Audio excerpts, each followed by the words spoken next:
many penetrating German moves started in this World Cup from Bremer down the left-hand side. And that's where the second goal came from, a wonderful flying header by Klinsmann.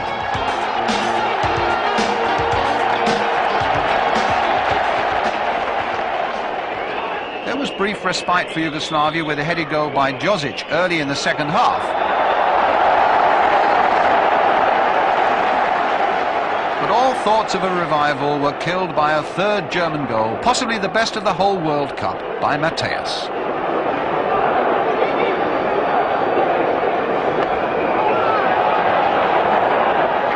As this Yugoslav move broke down, he eventually took possession well inside his own half. And there was no stopping him there. With a crashing shot that finished it off. It was left to Bremer to set up the fourth. A fumble by Ivkovic. And Voller followed it in. It was his goal, West Germany's match, and a warning for all comers in Italia 90.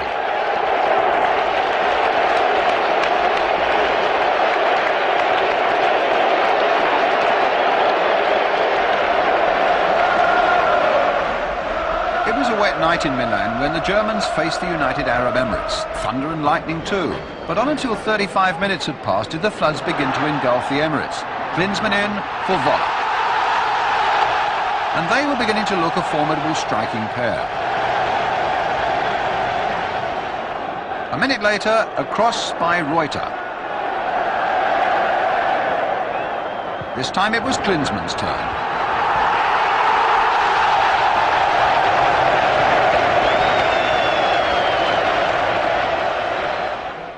Right at the start of the second half, a rare mistake in the West German defence. Khalid Ibrahim Mubarak was in. 2-1. The German defence had been shuffled at half-time. Reuter had been moved to central defence. A badly misjudged bounce. But would this unsettle the Germans? Their answer was swift. Voller to Bremer. Musaba punched it out, parried that one brilliantly. But eventually the ball would come once again to Matthäus. The finish was perfect, and Germany had scored their third goal. Litbarski, who had come on as a substitute, had a hand in the fourth, scored with power by Bine.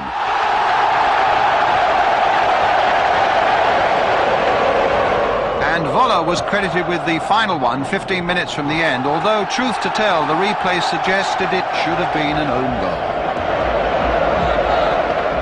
What is beyond debate, 5-1 to West Germany. All the action in West Germany's match against Colombia was confined to the final 2 minutes. The Colombians were in defiant mood, but after 88 minutes, a determined run by Voller released Litbarski, a great shot into the roof of the net.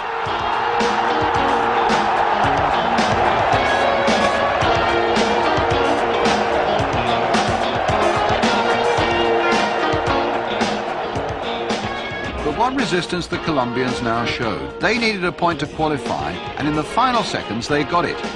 Valderrama in the forefront again. What a great pass for Rincon to tuck the ball between the legs of Ildner. 1-1.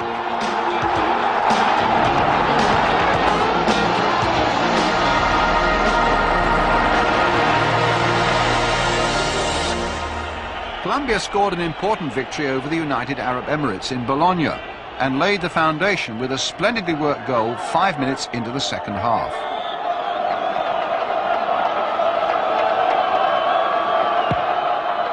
It followed that corner. The Emirate defence sprang forward looking for offside. But Alvarez outwitted the offside trap. His perfect cross met powerfully with a header by Reddin.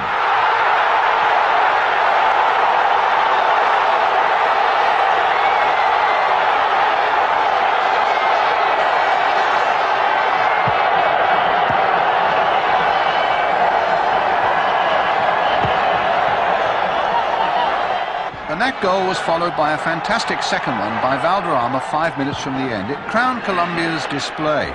Valderrama, much more than an extravagant hairstyle, his passing was superb, his control too, and he showed there that he got a shot. And that made quite short of a 2-0 victory for Colombia. Still in Bologna, the Yugoslavs were beginning to recover from their first match hammering by the West Germans, but it took a wonderful goal to beat Colombia 1-0. It came after 73 minutes, a copybook chest trap and volley by Josic. It really was a superlative piece of finishing,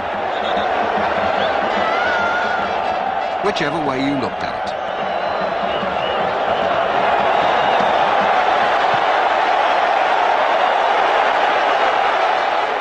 Now Yugoslavia needed victory over the United Arab Emirates to qualify, and 2 goals in the opening 8 minutes calmed their nerves. The first was a header by Susic.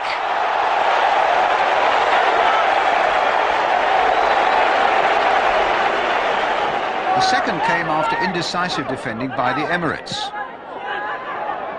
And Panchev made it 2. And that was the second fastest goal of the tournament.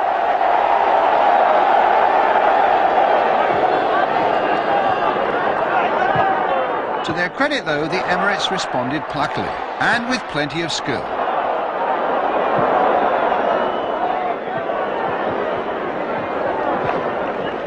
And they were rewarded after 21 minutes with a great header by Juma.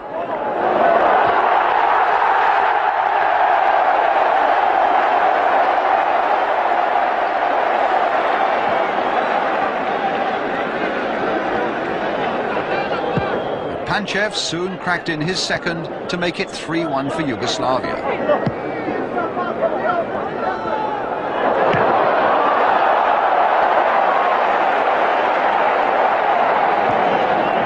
And on the stroke of time, Prosinecki, a young player they thought would be the rising star of this World Cup, made it 4-1.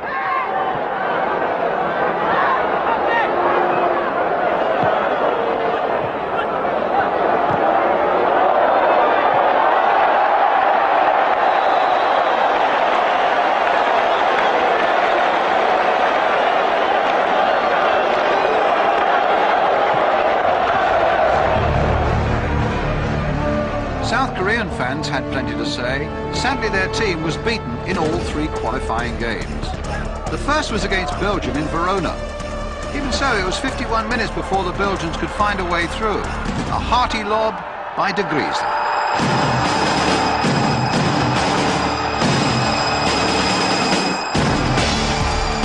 It produced philosophical looks from the South Koreans, and it was certainly a goal that calmed Belgian fears.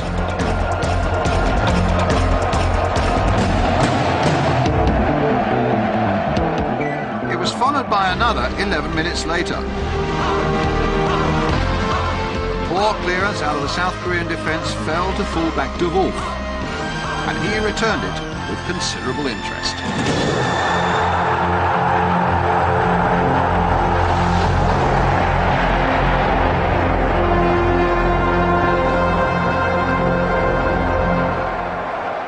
Belgium against Uruguay in Verona was one of the best games of the tournament, not least in the quality of the goals it produced. Belgium scored the first, a fine cross by De Wolf, and a crushing header by Kleisters.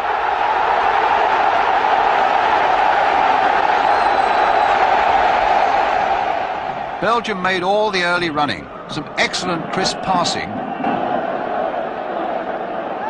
and in their number 10 Schifo, the mastermind in midfield. And it was Schifo who scored a blistering second goal, 2 up in 21 minutes. Schifo establishing himself already as one of the outstanding midfield players in the 1990 World Cup. But before half-time, Belgium had fullback Gerrit sent off, a second yellow card, and they could have been in trouble. But the veteran Kerlemans chose this first minute of the second half to score one of his most memorable goals.